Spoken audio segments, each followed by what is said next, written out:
Hello, everyone. So we are here for the second part of our faculty impact sessions. We are very happy to be with you here for the first edition of the Alumni Virtual Camp. So in just a few words, I wanted to tell for those who weren't there with us for the first session that we have initiated this moment with our researchers from EMLYON's international faculty to give you a taste of the research led by the school. It is not, of course, an exhaustive and in-depth panorama, just an overview of the school research in all its excellence and diversity. So the challenge is that each professor has around 7 minutes to share with you insights from a cutting-edge piece of research and its potential impact for organizations, for people, or for society. So, very important, if you have a question in mind, you can use the chat device, but keep your microphone in mute mode during the speech. Thank you. So for the second session, we have here Simon Chadwick, Nivina Radoinovska, and Kartik Bashpai. Then we have the Q&A time, and we will end this digital impact session with a conclusion word by Tissa Melkonian, who is Alumni, 1997 cohort, and has just been appointed Dean for Faculty. So let's not waste any more time and begin with Simon Chadwick. So please, Simon, can you come and join me?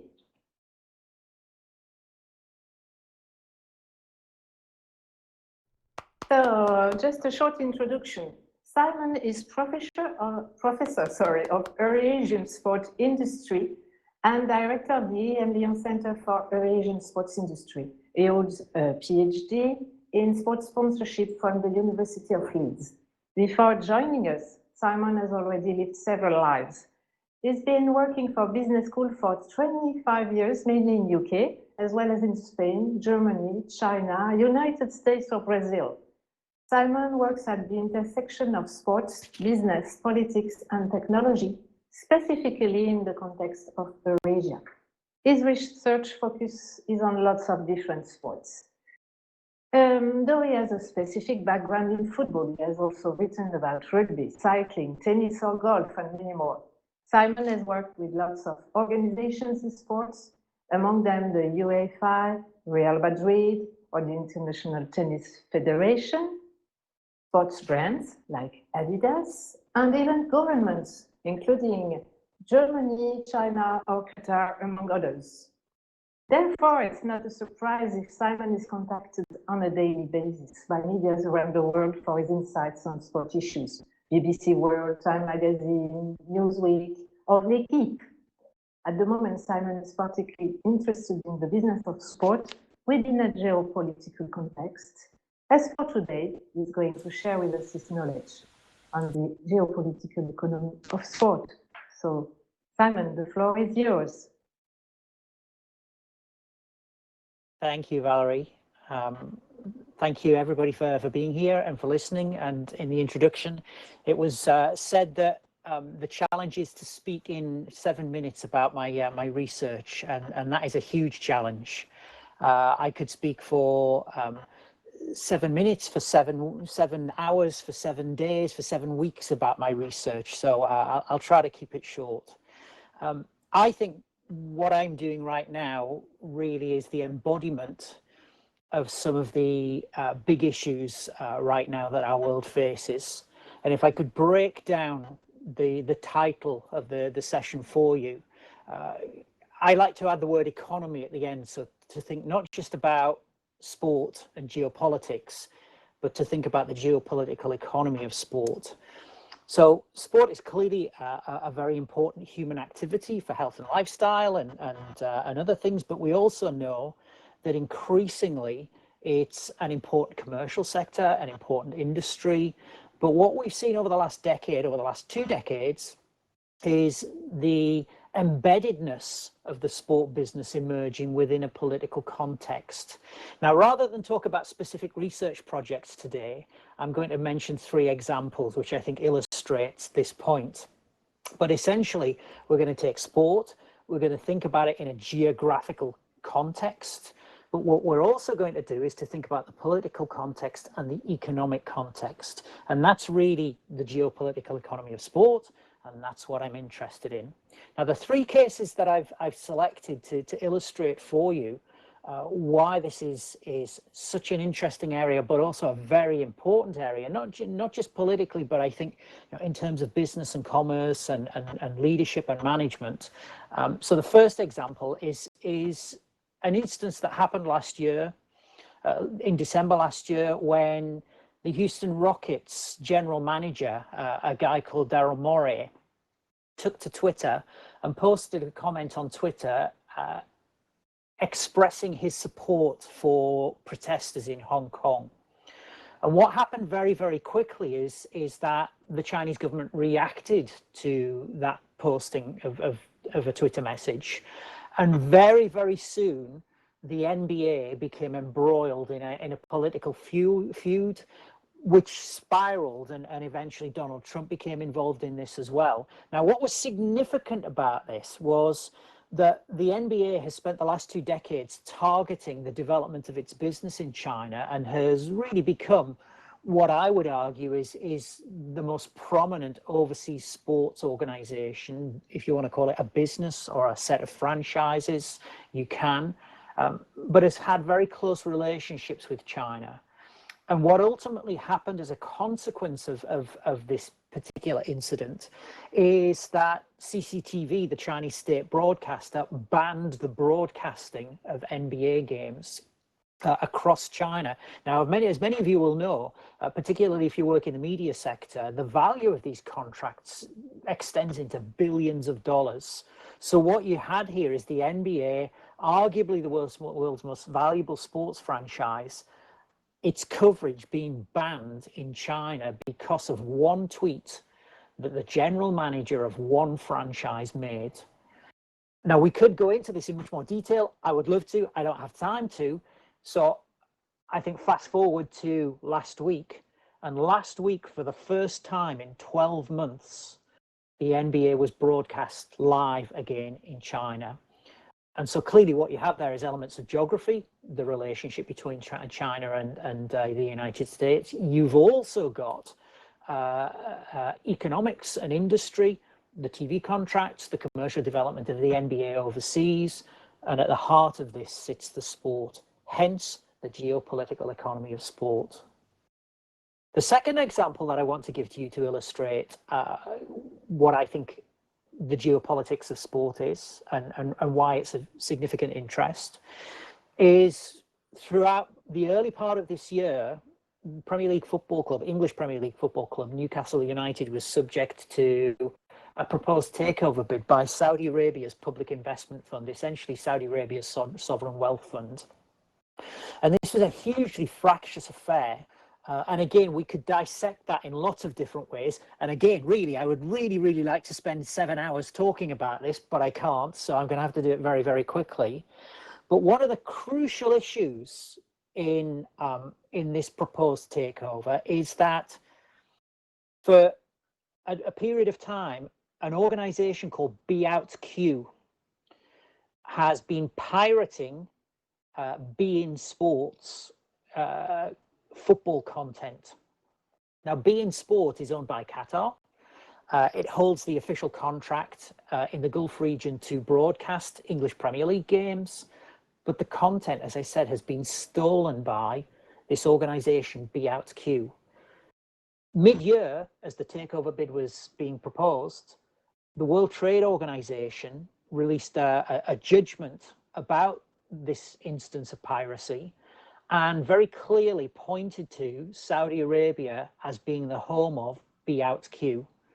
The significance of this being, as some of you will know, that right now the Saudi Arabians and the Qataris are involved in a bitter diplomatic dispute.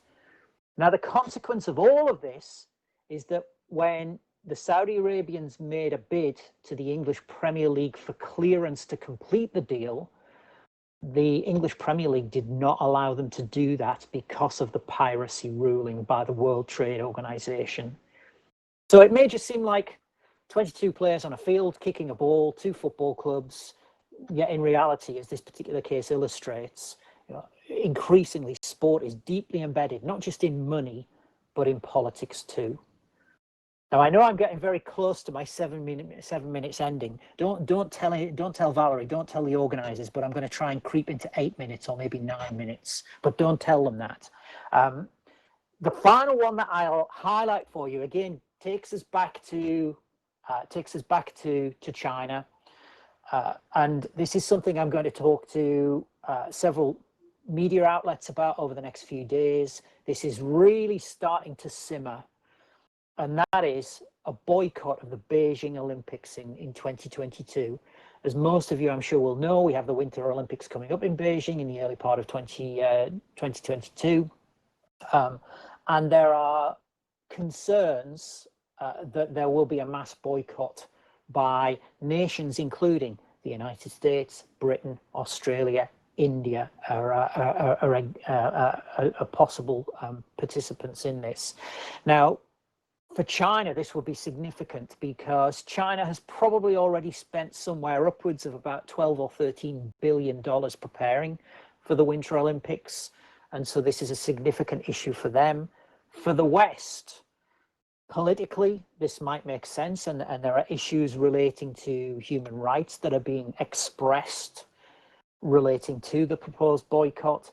But keep in mind, if one tweet by a general manager in the NBA led to the exclusion of NBA matches from Chinese television, can you imagine the impact that a boycott of the Winter Olympics in 2022 would have, not just for the business of sport in Europe, but I think for business generally across Europe, and also political relationships between Europe, the United States, India, and China.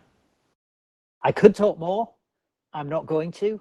I do welcome questions, so please do ask. Otherwise, I posted my my Twitter account name in the chat bar. I'm more than happy to talk to people about these things, but hopefully you can see these are really important issues, really interesting issues, and dare I say, very exciting issues. So thank you for listening. So thank you very much, Simon. Everybody will be able to send his or her question after the other professor's speech. So it's really very interesting, and I just wanted first to share a news with you soon, in a few days, to be precise, on next Tuesday, on Simon's impetus. We will launch with the IRIS Institute digital platform called GeoSport. So if you are interested in geopolitical sports, you are welcome to follow analysis from experts around the world.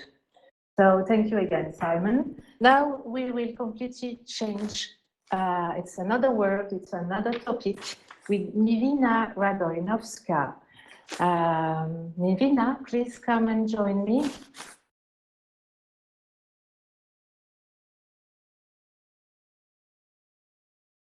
So, say a few words about Nivina.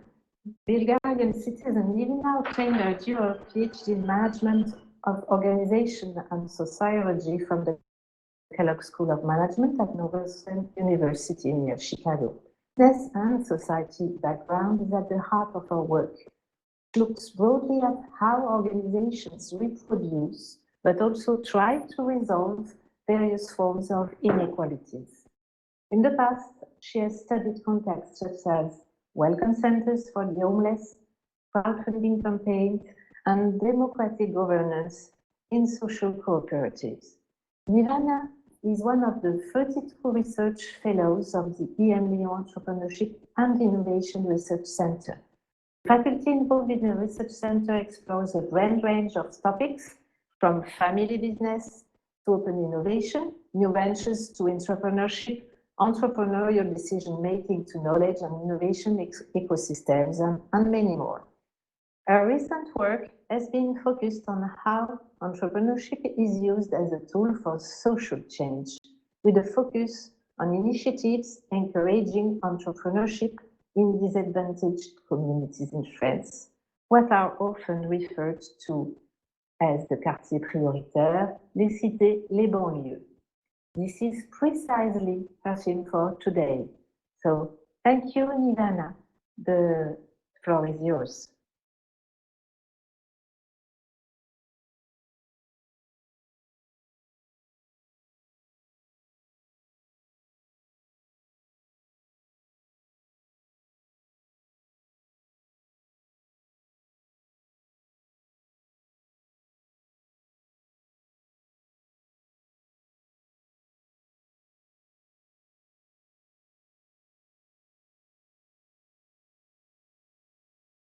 Nivina, we can't hear you. Have you put your micro on?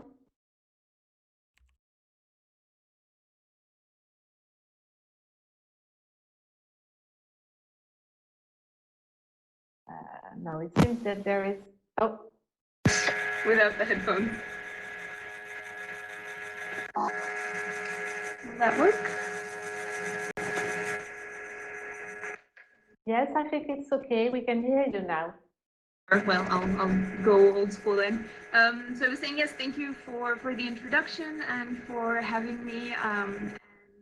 As you mentioned, we'll go from Simon's very large geopolitical scale to a much more community local scale in the type of work that I do. But essentially, I wanted to share with you in a few minutes, as I said, it's quite short, some of the work and the insights from work that I've been doing on entrepreneurship in these quartiers around both Paris and Lyon. And hopefully the goal of the 7 minutes is to get you to see both entrepreneurship and these kind of disadvantaged areas in a slightly new light. So I'll start with a story. In 2006, I was studying abroad in Paris soon after the 2005 uprisings in the banlieue. And as a young kind of student, I was deeply impacted by this revelation of great inequality, lack of belonging that was felt among the residents of the quartier. And all the more in a country that a lot of us in the world associates with liberty, equality, and fraternity. And so 7 years later, I was a PhD student in the US, both in search of a dissertation topic and a way to get back to France. And I came across an article in the New York Times whose headline read, kind of in quotes, in the poor margins of Paris, the new recipe for success is local. And so the article essentially argued that this new solution to the so-called banlieue problem was to rely on yourself to start a successful business and to... Sounds like the sound is awful, but hopefully you can still hear me. Otherwise, let me know, try to do something. In any case, the article argued that the new solution to the so-called banlieue problem was to rely on yourself, to start a business, and to basically move out of the quartier. And so the article surprised me in a number of ways. First, because this was well before what we kind of now see as France being promoted as a startup nation. And so the idea that entrepreneurship could be used as a solution to social problems was not evident at the time. But even more, the surprising part was that the conclusion was essentially that success is individual triumph. It's about using entrepreneurship as a path to move up and out of one's disadvantaged community. And so the bigger question to all of this is, of course, if all these successful entrepreneurs move out, then what does this mean for the future of the communities that they leave behind? And so in the sense, the article sparked all of this curiosity and questions for me and led me to investigate different definitions of entrepreneurial success. Essentially, what does success mean, for whom specifically, and essentially what do programs that encourage entrepreneurship in the banlieue actually achieve? And so the three insights I think are most valuable to share with you today are the following. First, that entrepreneurial success doesn't always mean starting a successful for-profit business. So you might be aware, a lot of the push nowadays, and a lot of the entrepreneurs that I've interviewed and worked with start a number of nonprofits or social enterprises that promote non-commercial projects. So these can be things like citizen-led media, film production, or cultural centers. And perhaps more importantly, and I think counterintuitively, success can actually mean failing to be an entrepreneur in a sense, and not in the way that we now sometimes think of failure is the path towards more success, but essentially success can mean someone realizing that the path towards entrepreneurship is not for them, but for them to come to this realization on their own and not to be told that they're not entrepreneurial material.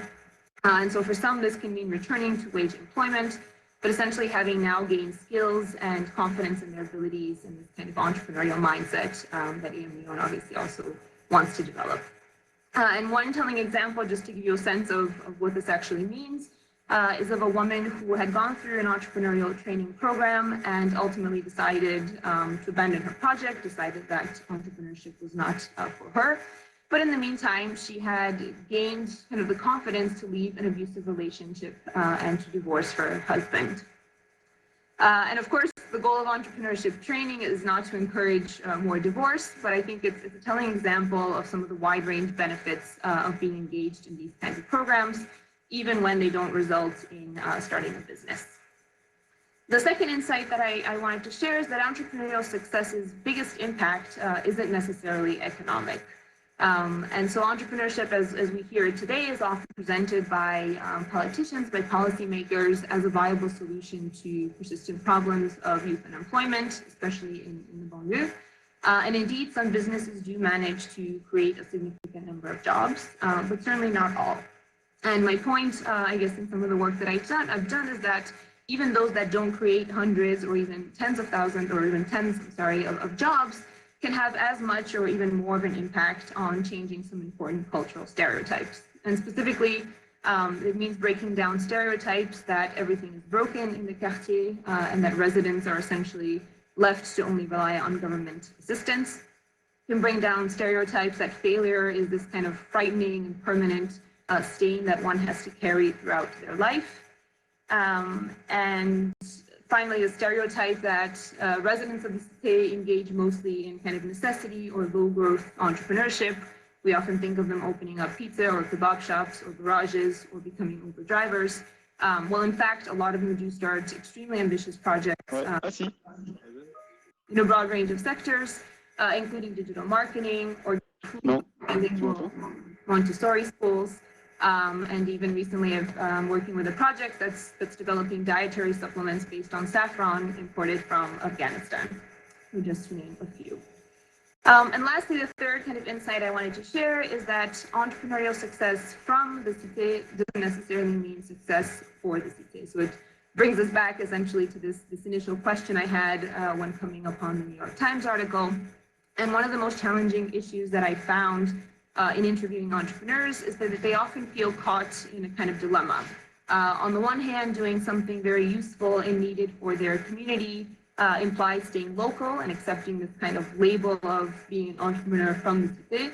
On the other hand, if they want to pursue very ambitious goals, either nationally or globally, they feel this need to turn their back essentially on their community.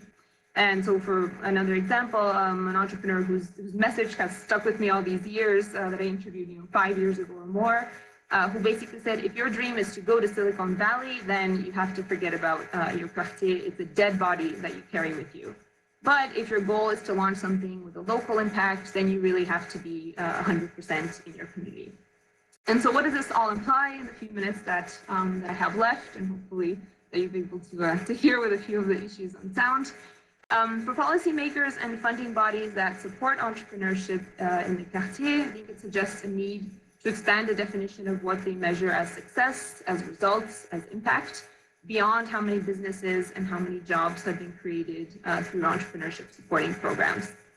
For the organizations and actors that actually directly provide this kind of support and training programs, it suggests the need to think more carefully, perhaps, about how to nurture ambitions of entrepreneurs from disadvantaged areas. So that means providing them both tools that are adapted to kind of particular needs, but without reinforcing these stereotypes that are associated with being labeled as an entrepreneur from the quartier.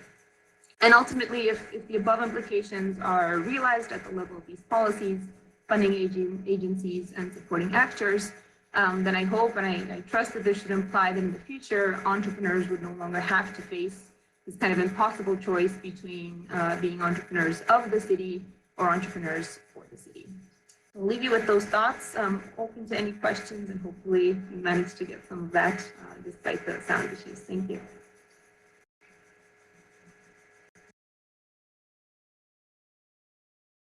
So thank you very much, Nirvana.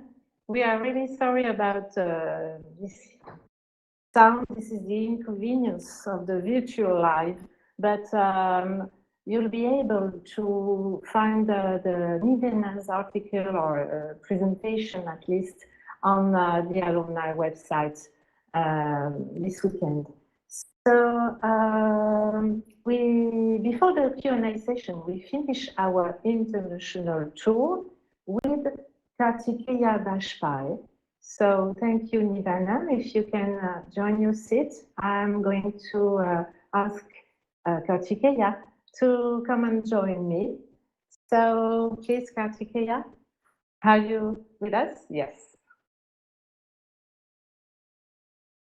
So for this last but not least introduction, Kartikeya, we say Kartik, Bajpai is an Indian citizen, professor of management and organization. Kartik has completed his PhD at Kellogg School of Management at Northwestern University, just like Nivina.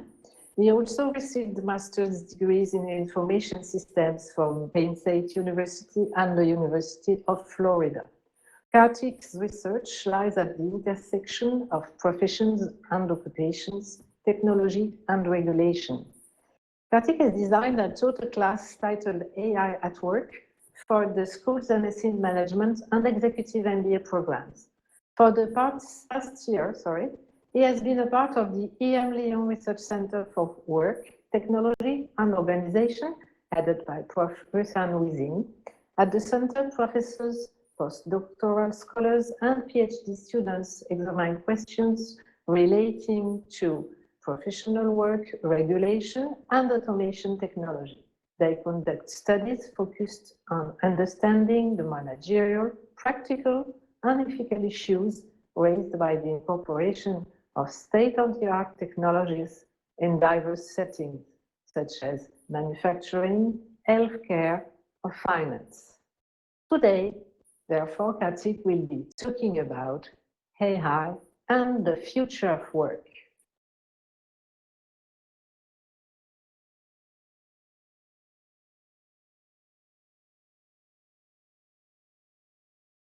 Hello, everybody. Thank you, Valerie, for the introduction. So yes, today I will be talking to you about AI and artificial intelligence and how we can think about the future of work. This is a topic that's on the minds of a lot of people in the business world, in government, and also in politics. Because, we have discussions of like, if AI does actually take over jobs, then how do we redistribute resources in society and so forth? So this is a really active topic, which a lot of people are really concerned about. Now, consider the following type of headline that we see like increasingly commonly in newspapers and magazines. So this is from The Economist. Study finds nearly half of jobs are vulnerable to automation. So this is a quite scary proposition. And like, the more we see these kind of things, the more stressed out we get. And it is a kind of a very apprehension causing sort of headline, right? And what is more scary is that this has moved on from the idea of just like replacing manufacturing jobs or jobs which require like say manual dexterity. And it's also moved into the zone of like white collar professional jobs, which previously seemed like safe from the threat of automation. So in the past few years, we've seen in terms of technology, AI has moved beyond simple classification tasks or robots in factories which move certain item here to there into fields which require like expertise and specialized knowledge. So we now have AI tools that are getting involved in fields such as law, medicine, accounting, architecture, and importantly for us at EM, management itself. So let's consider a couple of examples to show how much the technology is moving and like the kind of threats it's posing. So last month, OpenAI, which is a AI like technology firm, they have a language model and it independently wrote an article that was published on The Guardian. So the machine wrote the entire article. It's quite coherent. It required a little bit of editing, but that's what we require for human journalists as well. So if such a trend were to continue, we can imagine the profession of journalism to be severely threatened. Similarly, in 2018, BlackRock, which is one of the world's largest investment firms, sacked 7 fund managers and reallocated the billions of dollars that they were in charge of to these automated algorithms. And again, here, just like in the role of journalism, we see that a very specialized role has lost prominence and importance in a very short amount of time. We were used to this idea of these kind of, if you see Hollywood movies, these ideas of like Wall Street or like Gordon Gekko, this idea of like these particular portfolio managers who can see the world, figure it out, and then change it into trading strategies, that is kind of rapidly dying down, and we are increasingly becoming comfortable with the idea of robots or AI tools doing this kind of work. So as these examples make clear, the threat posed by AI is moving into the zone of professions. And so the question that now arises is, how should we think about the future of work? And in particular, me and my colleagues at the Center for Work and Organizations, we're really focused on the idea of professional work. And my research suggests that, like, these assumptions that we see baked into the headlines that we see and the kind of scaremongering about artificial intelligence, that these assumptions can be quite problematic. And me and my colleagues, we try to examine how these models are set up and what they say about not just the future of work, but also the present of work. And so in the interest of time, I will highlight 3 important things that I think will help us think about the future of work in a slightly different way. So the first idea that I want to talk about is the idea of where does expertise lie? Because when we're talking about AI replacing experts, then we have to think about first, where does expertise lie?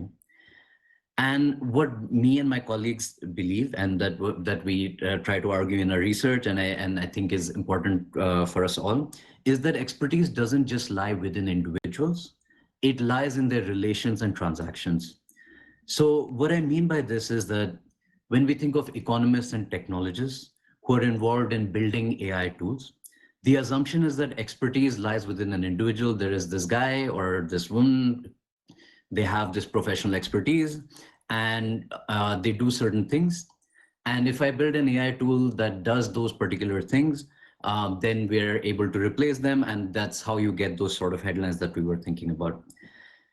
But if we were to take a particular example and to think of a work of a radiologist, if we think of expertise as lying within an individual, then we think of, like, there is this expert radiologist.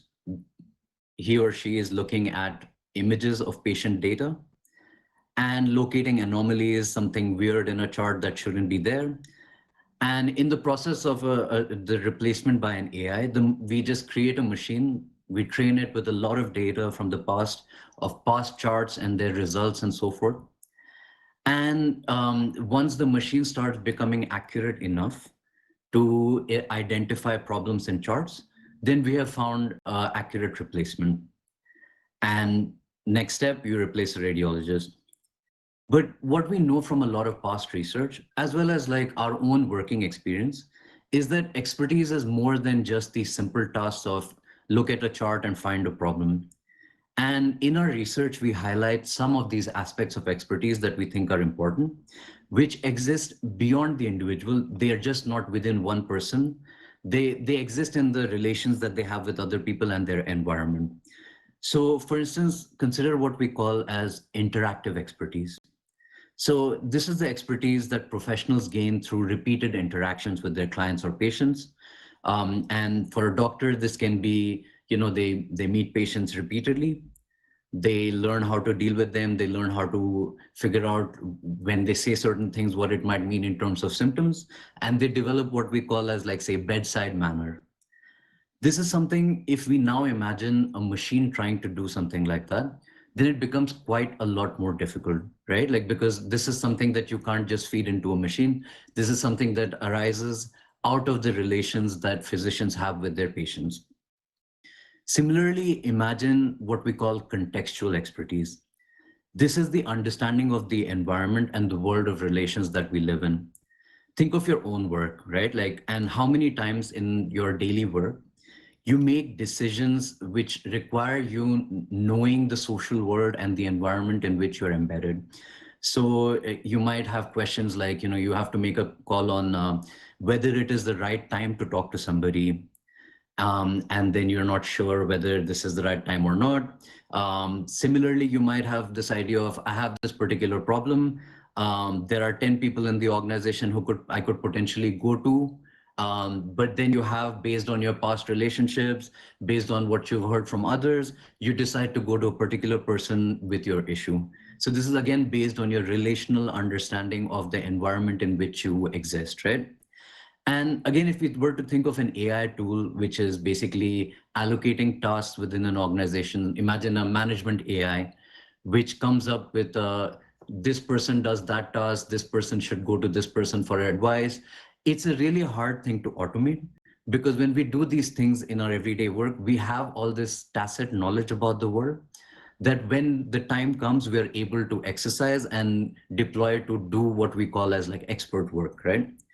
So again, if we were to think about expertise as existing beyond the individual and in the transactions and in the relationships that we have, then the threat of automation becomes much like different. And I wouldn't say less, like, because automation will happen, certain parts of jobs will definitely continue to be replaced. But at the same time, the wholesale replacement, like, the kind of fear that we have when we see a headline, AI will take over half the jobs, is that abates a bit, because we realize there are a lot of things that machines are still not able to do, and that it will be really hard to create in a machine form. My second point is related to the first point, but it's a question of where our focus lies. And so currently, when we see these headlines, we're thinking about this idea of what can or cannot machines do. So we're saying, oh, a machine can diagnose a chart, a machine can place a trade on a stock exchange, and we're in this idea of what machines can or cannot do. What I would suggest is that we think about what machines can or cannot know, like in terms of knowledge. Because if you were to take this idea of like expertise lying outside the individual and existing in the kind of the relationships and the kind of world that we live in, then this knowledge becomes really important as opposed to just the execution of simple tasks. So if we were to think about what machines can or cannot know, we also have to think about what professionals do or do not know, right?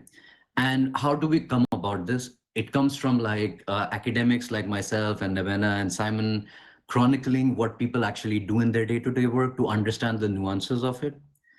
It also requires professionals like yourself to advocate for the parts of their jobs that don't get included in discussions of automation. So for instance, if you are a financial trader and there is a lot of talk about automation in your organization, then you can actually highlight these parts of your job which require you to have relationships with others, to build knowledge of markets, to learn things from others in a kind of interpersonal way, and to highlight these aspects of your job which are much more complicated and nuanced than just place a trade, which a machine can actually do.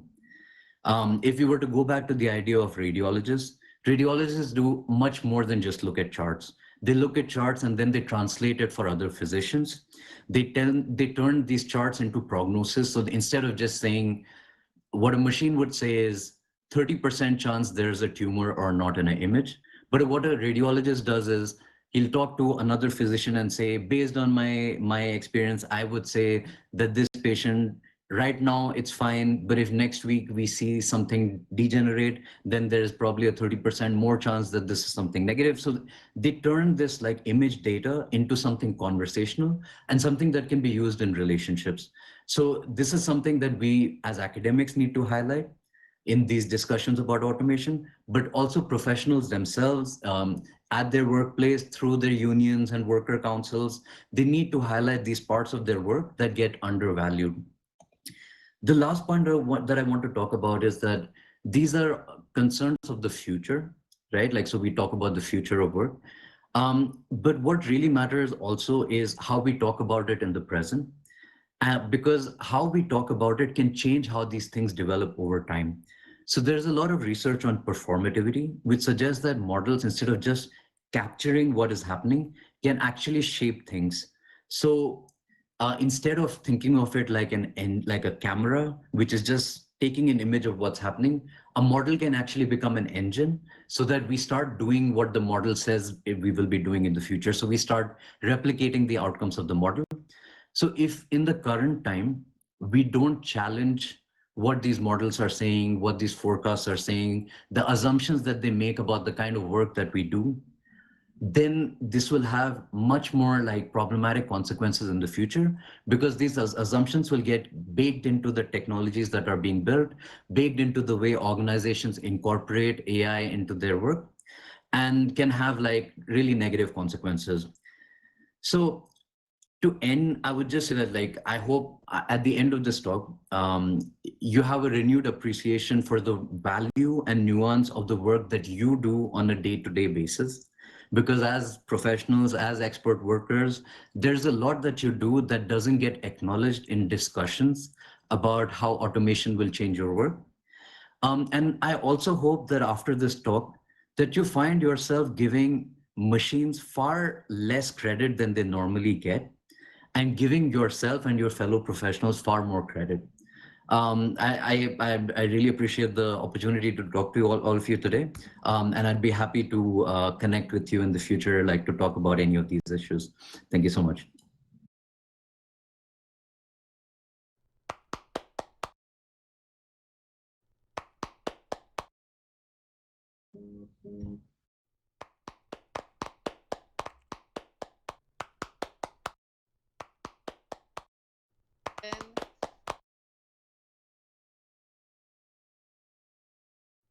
Time for the first questions. Can use the chat.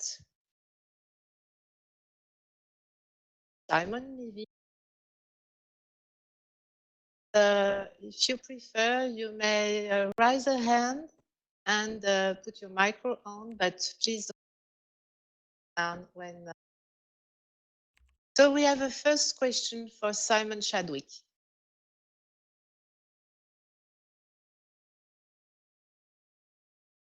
Hi, I'm reading a question here for Simon Chadwick. What is the role of international? Thank you, Simon. What is the role of international sports organizations regarding these tensions? That's a really great question that I will really struggle to answer in a succinct and short fashion.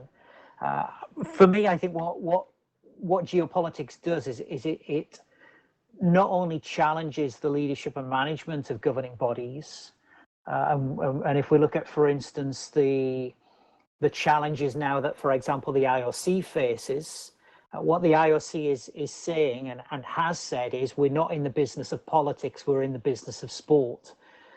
Personally, I think that's a diplomatic answer, because whether the IOC likes this or not, it is deeply embedded in a hugely political environment, especially at the moment.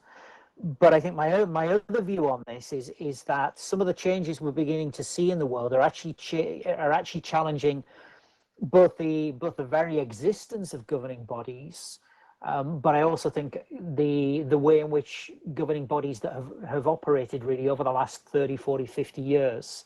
And what is especially significant within that, I think, is the rise of Asia in particular.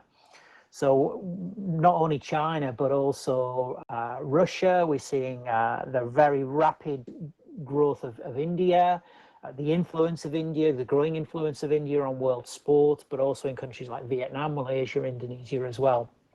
So really great question.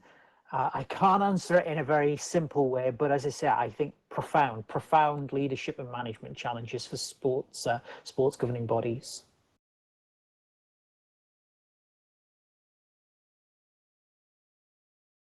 So thank you very much. We have another question. Can be either for Nivina or Kartik regarding AI and digitalization. Shouldn't we be able to work better, therefore less? And free time of fifth day could be used for social action.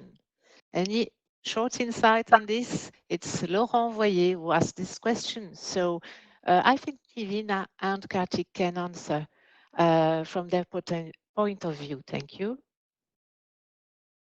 Sure. I can do a short one. I can say, so this is a really good question, and this is a question that's come up like for the past century really, because we had this idea that over time machines will do more and more of our work, and we'll have this kind of leisure life where some of this extra time that we gain will actually be used for like things that make us feel better and have more fulfilling lives. But it's not exactly worked out this way because these models of technology are built into models of production. So in, say, a place like the United States, you have this kind of extreme capitalism view. And so any excess time that's generated is something that can be replowed into the organization. And what we find is often that these things are making us work more than less, right? But to a broader point, and I think this will be a good handoff to Nevena, is that these models raise questions about how we distribute things. So in the United States this time, one of the presidential candidates, Andrew Yang, came up with this platform of universal basic income based on automation. So the idea was that if the robot is taking my job and generating X amount of value, then it should be distributed to workers who got eliminated by this. So I think there are discussions ongoing which are handling these issues, but my personal belief is that these changes will mirror the social political systems in which they're embedded. So I would imagine in a place like the Nordic countries, there would be ways to find equitable distribution. But in places like the United States and UK, they will find ways to make reinforce inequalities and maybe get you to work that extra day at the office on Sunday or something. But yeah, I think Nevena can take off from here. Yeah, I think that covers the broad range of things I was going to say, but universal basic income is one point I was going to make, because I think the question is always about, on the one hand, technology, and on the other hand, of course, there's kind of the political system, as Kartik mentioned, the economic system, what we value, and of course, how much, in fact, we value work, and decreasing work varies a lot in that sense as well. From the perspective of entrepreneurs, certainly the people that I work with now face the same issue of wanting to also do more social entrepreneurship, or find, be founders of nonprofits or things that don't have what would be called a kind of sustainable business model.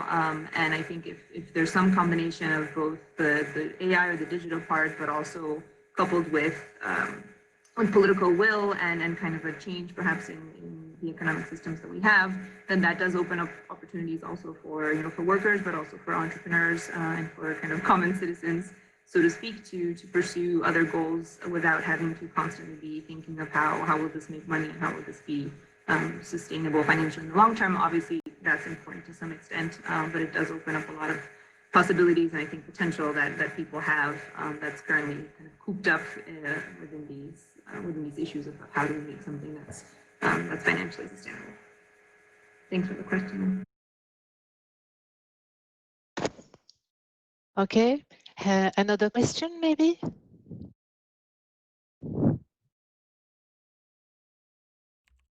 Somebody is typing on the chat, so let's wait a minute. Or if you want to raise your hand.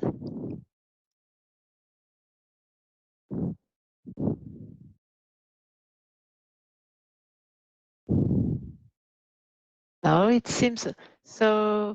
If there is no more question, I will leave the floor to Tessa Melconian for the conclusion word. So if you are in the amphitheater, Tessa, can you please join us on stage? I am on stage. Normally, you see me. Is everything working well? So please come and join the desk. Here I am. Oh yes, I can see you. So the floor is yours, Tessa. Thank you very much for being with us for this conclusion word. Okay, so I'm just plugging my camera. I hope you can see me well. I'm very pleased and honored to have the occasion to say a few words today, and I'm all the more honored that I'm talking on both accounts, which is unusual to me, meaning that I'm talking from my position of Dean for Faculty, but I'm also talking from my position of former student of this great school of EMLYON. So as you may imagine, I may be far too attached to this institution for my good sake, but this is how it is. So I'm very happy that you got the chance to listen to my colleagues. Okay, one of the very great professors we have here at EMLYON. And I think it's a great illustration of one of our major stake here, meaning that we want to accelerate the application of knowledge to very important society problems, okay, and problems that managers face on a daily basis. And I think that the work of my colleagues is a great illustration of this. We want to address more quickly and more effectively the kind of dilemmas and problems we are facing now in our society. So maybe what I can do is to give you some elements about the faculty, because depending on when you graduated from the school, the size and the composition of the faculty may have varied a lot. So first things, we have 163 faculty members today, which is quite a huge faculty now. And we have something like 65% of male, 35% of female, and we are approximately 50% non-French. So we are a real international crowd today, and of this I'm very proud. We are competing with the best business schools in the world, and we're trying to adjust our faculty to these key challenges. So as you may know, this role of professors is both teaching, and we are trying to get the most creative and interactive teaching in our sessions. And also we try to generate research that makes sense for society and also has an impact on society. So I think that maybe one thing is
Sorry, Tessa, it seems that we can't hear you anymore. Can you check your micro?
We apologize. It seems we have a sound problem.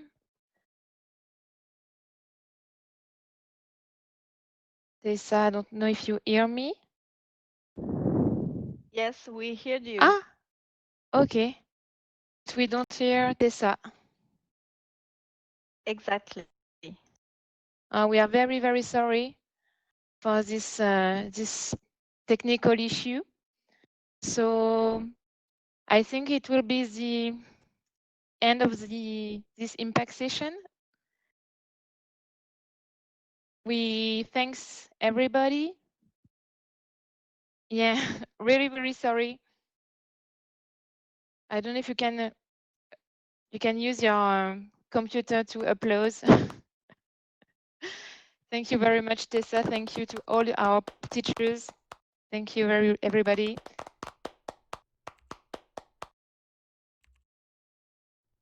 Thank you for coming.